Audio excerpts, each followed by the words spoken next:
Hello and welcome to the first episode of the Eternal Deck History series.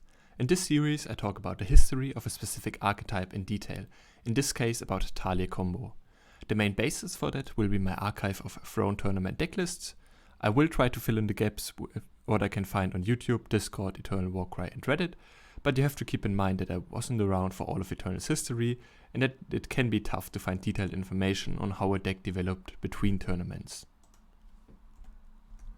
All videos in the series will follow the same general structure, which you can see here.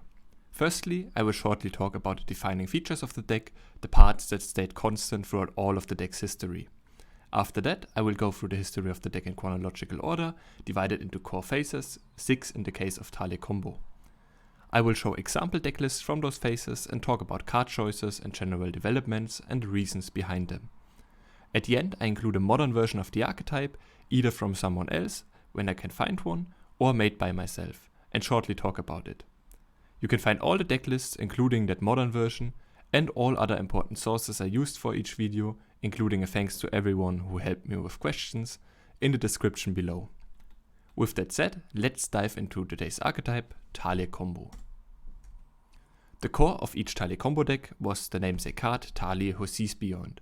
On screen you can see her current version, an 8-power triple time influence 6/6 legendary unit with Overwhelm that gives the first timed units you draw each turn destiny, which means they get played for free when drawn and then you draw an additional card. But this is not the version that the majority of tournament Talir Combo lists used.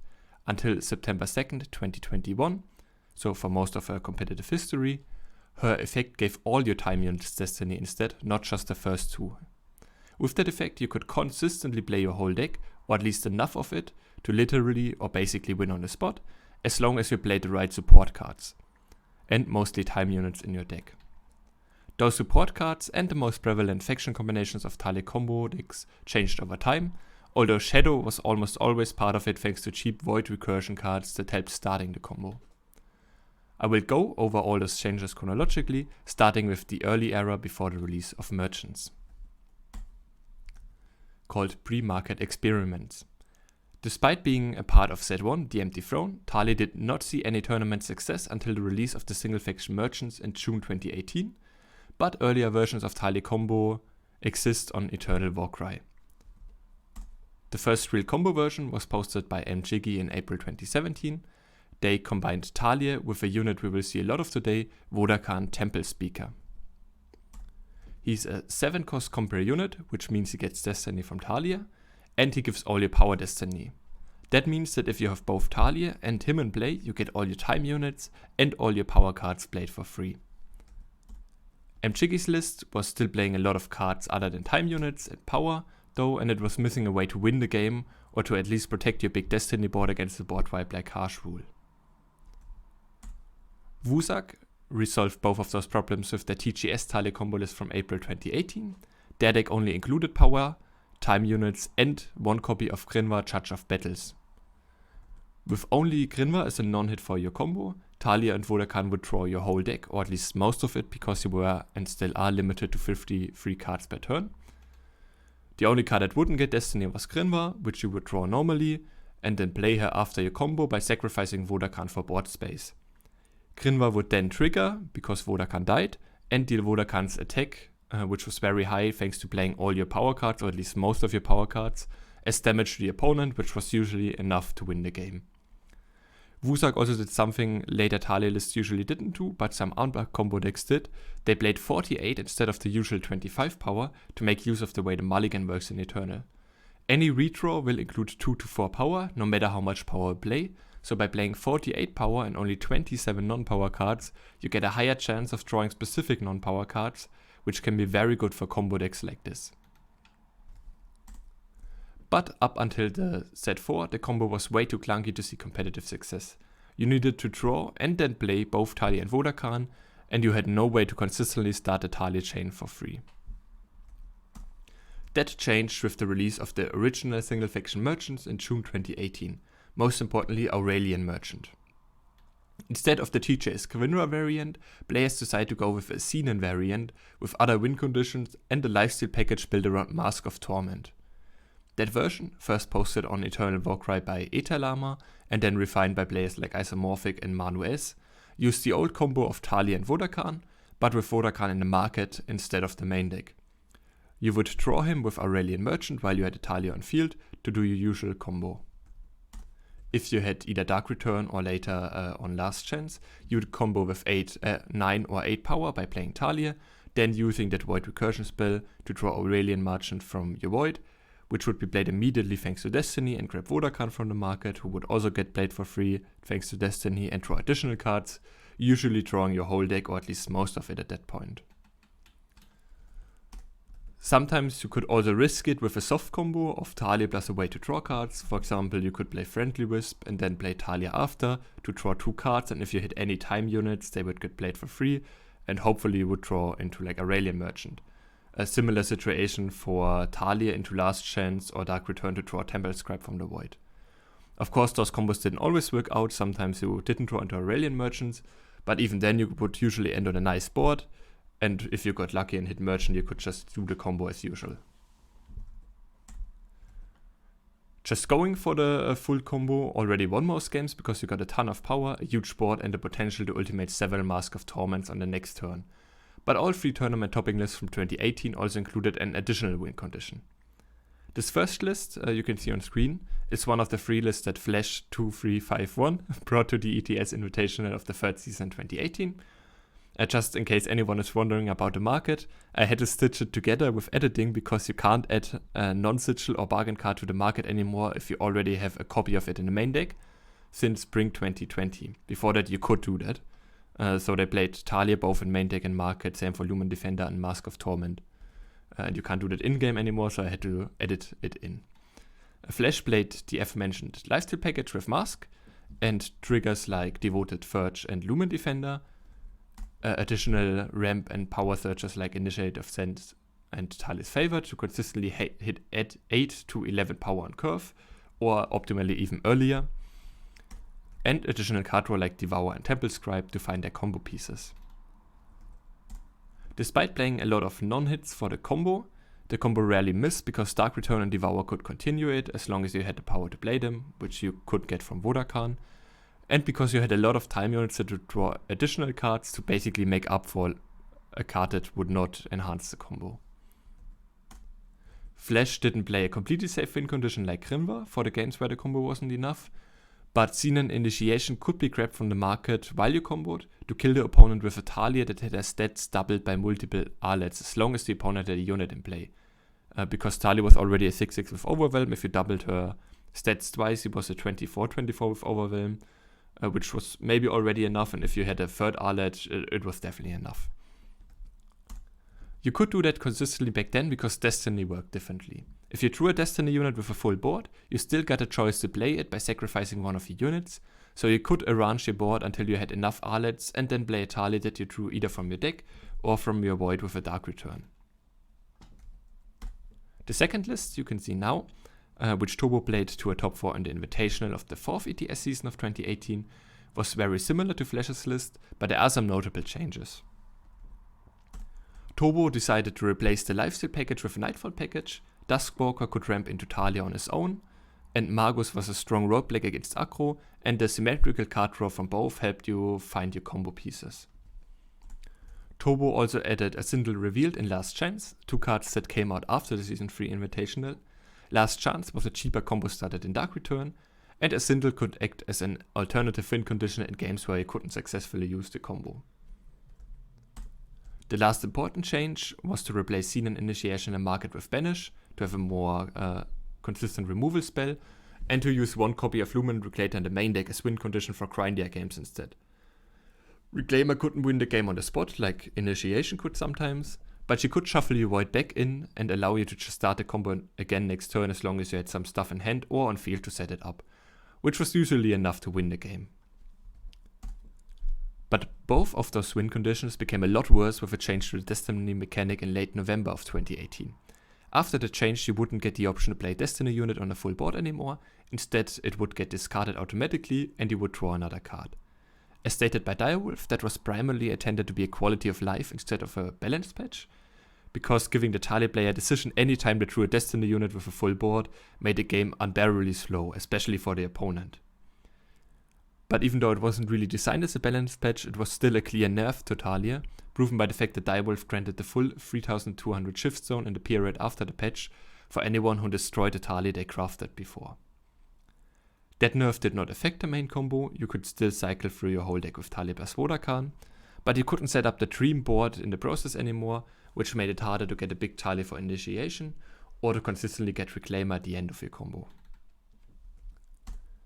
With both those win conditions nerfed, Talir Combo couldn't keep up momentum in 2019's competitive season, the first season held by Direwolf itself. The only two tops in the year came from Almost, who played a TGS variant to a top 64 in both the ICQ Prize of Freedom and the following ICQ Homecoming. On screen you can see the later. It makes use of some new cards, and most importantly even Eben Dune Smuggler, for additional market access. That meant giving up on playing Talir in both market and main deck, which was only possible with single faction merchants until early 2020, not with smugglers. But using a merchant to draw Talir was better anyway, because it meant that you would most likely have a merchant in the void when you would play Talir later, which allowed you to start your combo with Last Chance or the market Dark Return that Smuggler made possible. To replace the nerfed twin conditions, Almost decided to go back to the old Rinra variant. That meant that they had to play some amount of Justice Influence to play Rinra from hand later, which they used to include some additional Justice cards. Desert Marshal was just a good early interaction, especially against Acro. Minotaur Ambassador was a way to ramp into Talir, and Stand Together could be used as an additional way to win games by protecting your big Destiny board against the board wipe and then just killing the opponent on the following turn. The 2020 season was off to a rough start as well, because Talir Combo was still waiting for a strong competitive shell, which is why it only had 2 tournament tops in that season prior to the release of Set 9 Arch Devs in late June 2020. The first was an Allin Combo version from Always, with which they reached top 8 in the ICQ Echoes of Eternity in February 2020. The list made use of the strong sacrifice package released in Set 8, Echoes of Eternity. Cards like Devour and Carver could help you find combo pieces, while Display of Destruction and End of the Barrel could speed up the ramp to 8 or more power by a lot. With 12 merchants you could find Talir very consistently and start the combo with a second merchant or one of 7 void recursion spells. Instead of playing the whole deck with Vodakhan, this list used a new card that became the standard Talir enabler for all future lists. Kairos Grand Champion, released in Set 7. You would use your merchant after you play Talir, grab Kairos and get him played for free thanks to Destiny, and draw at least 6 cards because of Talir's 6 attack. Anytime unit drawn would be played for free, and then deal its attack and damage thanks to Kairos' other effect. With those 6 draws you would most likely draw into additional time units and usually win the game on the spot with the damage they all dealt thanks to Kairos. But even if you didn't win on the spot, you would get so much advantage that you were in a secure winning position. The other topping list before Set 9 was a Praxis list from the Skitche, played to a top 64 in the same tournament, and that list also used the same combo with Kairos, but instead of going all in with temporary ramp, it played more like a normal Praxis midrange deck, in which the combo was only a backup win condition that you could occasionally use in slower games. Set 9 Arch Devs, which was released on the 24th of June 2020, changed the game heavily by introducing several deck themes, most importantly payoffs for having a high number of influence in a specific faction. All factions got an etching spell, a 1-cost spell that could easily access the market, which was great for Talir Combo because it meant you had more 2-card combos with Talir plus cheap market access. In addition, all heavy time decks got Upsat, who used to be a 6/5 that silenced all units in the opponent's hand, not only single faction units. And Xenon specifically got Curtain Call, which used to cost 2 power on release. Because of Curtain Call and the access to cheap void recursion spells like the aforementioned Last Chance and Dark Return, Xenon became the main faction pairing for Talir Combo again, with only a few tops outside of that, like Almost with FTS again, or Alcide Bava with Mono Time. The example Xenon list you can see on screen now is Gage 902's ICQ Dead of Alive winning list, which qualified them for 2020 Worlds. Instead of the more represented even Xenon midrange deck, they decided to go bigger with Talir, and it paid off. The deck only played 8 market access cards into void recursion spells, but going all in on the combo in a format where half the decks played Upsat, which could just silence Talir in hand, would have been too risky, so it made more sense to go for a solid mid-range game plan, which used good ramp options like Tokas or Behemoth, and Talir was like one of the ramp payoffs, but not the only one. You could also just ramp into other big units. The next list you can see on screen was played by Spifferific to a top 4 in the Summer Quarterly 2020, a few months after Gage's tournament win. Both Upsat and Curtain Call got nerfed at that point to the current state, so Spifferific played more market access with Smuggler instead. But other than that, the list didn't change significantly for the rest of 2020 and early 2021. In that time frame, it had its most successful period, in which it made 11 tops, most of them Xenon, including 4 top 8s and 2 appearances at the World Championship 2020 in the hands of Cassandriv and Bruce Bagot. Despite not seeing a lot of play in the 2021 season, Talir was one of many victims of the big balance patch on September 2nd, 2021. After that nerf, she only gave single faction time units Destiny, which meant that she could not combo with either Kairos or Vodafone anymore, rendering her effectively useless. Despite seeing no competitive play after that, she got another balance patch in May 2022, although this time it was more of a side grade than a nerf. In that balance patch, she was buffed to also give multi-faction time units Destiny again, but simultaneously also nerfed to only give Destiny to the first 2 time units you drew each turn, which included units you drew before you played her. Like the Destiny rule change, this was not really intended as a balance patch. Instead, Direwolf designer Patrick Sullivan placed it in the context of a general change to the Destiny mechanic, away from open-ended, basically infinite Destiny triggers. The change didn't affect Talir's playability in a significant way. She basically stayed competitively irrelevant, as she only got 1 top after that change in a Brexis list that Demon Sailor played to a top 120 in the Shafka Reborn ICQ. With that, we come to the present. As you can infer from the title of this last phase, I highly doubt that any modern day Talir combo list is competitively viable. Nonetheless, I tried my best and ended on the deck you can see on screen. I decided to still go for Kairos as the main combo piece, with Last Chance, Etching and 8 Merchants as ways to start the combo. Some alternative ways that I ultimately cut, but that you could try a Hive Delivery, which is cheaper than a Merchant, but not a unit for Last Chance, Time Etchings and Druid of the Sands. And Sinister Rumors, which is better against aggro than Last Chance, but means you can combo a turn later, which is a pretty heavy downside. Because waiting until turn 8, 9 or 11 is way too slow in Throne for everything except for hard control decks with extremely flexible answers, I added a big ramp package. I decided to go for the 2-cost ramp into 4-cost ramp into 6-cost ramp / Wasp play, Wasp route instead of the more usual 1-3-5 route that most Praxis midrange lists play, mostly because the 1-cost ramp dogs like in the Shade of the Sands and Logistics Expert are very vulnerable to removal. And in this list you really need your ramp dogs to survive 3 or 4 turns to get to Talir consistently, while Praxis midrange is somewhat fine if they die after 1 or 2 turns, because at that point you already ramped into some kind of big threat. Or into other ramp, and so you don't mind losing 1 max power. With the ramp package you try to get your power up as fast as possible, while using your interaction like Exploit or Send an Agent to control the game. Then you can win with your big Wasp, the advantage from a Market Asindle, or with your Talir combo line.